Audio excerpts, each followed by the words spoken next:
आज हम second year mechanical के ME 209 workshop technology and metrology विषय के topic unit 1 cutting tools and materials के tool shape angles and tool materials के बारे में अध्ययन करने के लिए YouTube चैनल के माध्यम से तैयार हैं। सभी GPC डूंगरपुर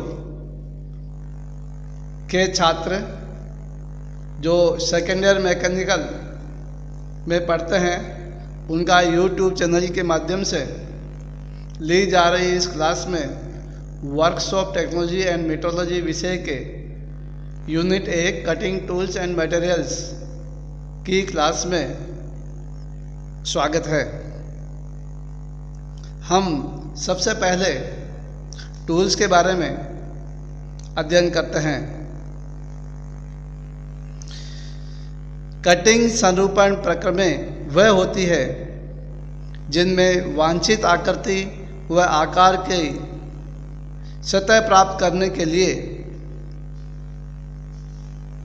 मूल कार्यखंड पर से अनावश्यक धातु को छीलन के रूप में उतार दिया जाता है।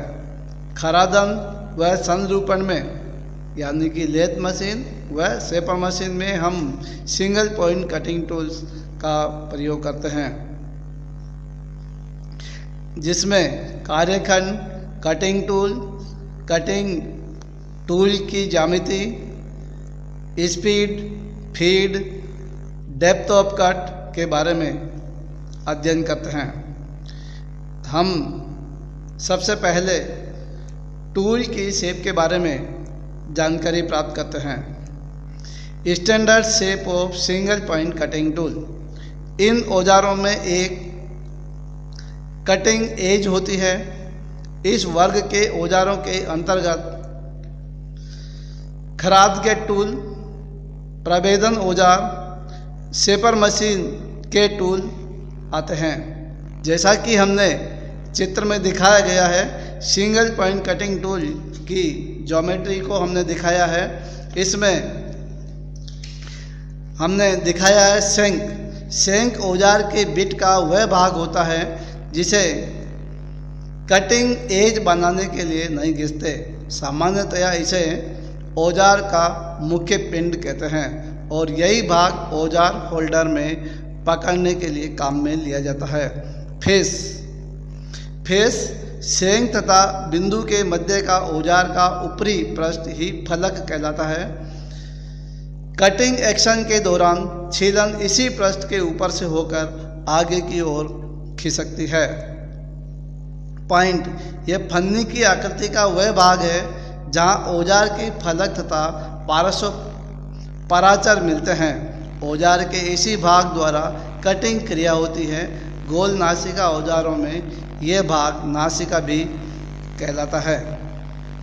बेस, जब आधार को सीधा औजार स्तंभ में कसा जाता है अथवा औजार होल्डर में पकड़ा जाता है तो औजार का वह पृष्ठ जो धारण पृष्ठ का कार्य करता है उसे आधार कहते हैं।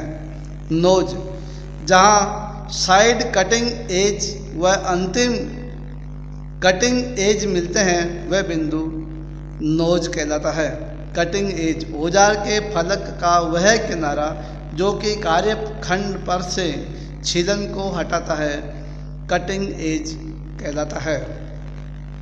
हम एंगल्स के बारे में जानकारी लेते हैं। पहला आता है कटिंग एंगल। औजार के कटिंग एंगल का मान इस बात पर निर्भर करता है कि कार्य के अक्ष के साथ औजार को किस स्थिति में पकड़ा हुआ है। औजार का कुल कटिंग एंगल औजार के फेस तथा बिंदु से होकर जाने वाली इस रेखा के बीच बनने वाला कोण है, जो कि कार्य के मशीनित पृष्ठ पर उस बिंदु पर स्पर्श रेखा होती है। साइड कटिंग एज एंगल, इस कोण से पता चलता है कि वह समतल जिससे औजार का पार्श्व या बाजू बनाया गया है वह शंख की बाजू से एक कोण पर घिसकर बनाया गया है। एंड कटिंग एज एंगल, इस कोण से पता चलता है कि वह समतल जिससे औजार का अंत बनाया गया है वह नासिका से एक कोण पर घिसकर शंख के पार्श्व की ओर से ढालू बनाया गया है। रिलीफ एंगल, औजार के पार्श्व तथा कटिंग पॉइंट से औजार के आधार पर खींची गई लंब रेखा के बीच के कोण को रिलीफ एंगल कहते हैं। इसके बाद आता है हमारा कटिंग स्पीड। कटिंग स्पीड सर्वाधिक महत्वपूर्ण कारक होता है। ये औजार तथा कार्यखंड के मध्य सापेक्ष सतह गति होती है। इसे हम मीटर 1 मिनट में व्यक्त करते हैं जो कटिंग स्पीड के नाम से जाना जाता है। इसके बाद में आता है फीड। यह कटिंग औजार के प्रति मिनट हलचल के कारण होती है तथा यह कार्यखंड की दिशा में होता है तथा कटिंग चाल के लंबवत होती है। यह फीड निम्न कारकों पर निर्भर करती है: कार्य की संपूर्ण चिकनाई पर, उपलब्ध शक्ति, मशीन की स्थिति तथा चालन पर, कट के प्रकार पर, औजार की आयु पर। डेप्थ ऑफ कट, यह धातु की परत को एक कट में कितनी मोटाई में काटती है कट की गहराई कहलाती है तथा यह मशीन सतह की दिशा के लंबवत ज्ञात करते हैं। कटिंग डेप्थ हमेशा फीड की गति की दिशा में होती है। कटिंग की डेप्थ सामान्यतया प्रभरण से 3 से 5 गुना रखते हैं। कार्य समाप्ति का मान बहुत कम होता है। कट की गहराई निम्न कारकों पर निर्भर करती है: कट का प्रकार, औजार की आयु, आवश्यक शक्ति। इसके बाद में आता है मटेरियल्स। उच्च मशीनिंग क्षमता एवं उच्च औजार संरचना के लिए नए प्रकार के औजार पदार्थ का विकास करते हैं।